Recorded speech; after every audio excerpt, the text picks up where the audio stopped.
Hi friends, तुमचं माझ्या YouTube चॅनलवर स्वागत आहे. तर आपण आज करूया सुकी कालवं. तर मी कालवा आणि काजू घेतलेले आहेत, उकडून घेतलेले आहेत. त्याच्यासाठी लागणारं साहित्य हे तेल, गरम मसाला, धने पावडर, लाल तिखट, हळद आणि कोथिंबीर आणि आंबा ठेवण्यासाठी आणि ही ठेचलेली लसूण. आता आपण इथे कढई ठेवली, त्याच्यात तेल टाकूया. ठेचलेला लसूण. तर लसूण आता आपली तडतडते आहे. तर आता आपण त्याच्यामध्ये गरम मसाला टाकूया, धने पावडर, हळद,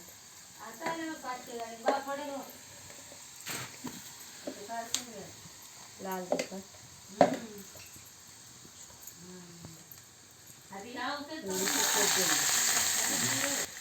उकडवलेली काजू टाकूया.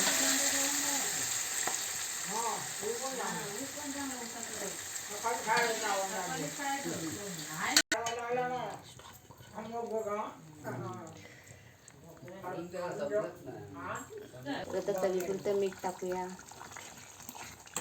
तर आपल्या कालवं रेडी आहे. तुम्हाला जर माझी व्हिडिओ आवडली असेल तर लाईक करा, चॅनलला सबस्क्राईब करा. बाय.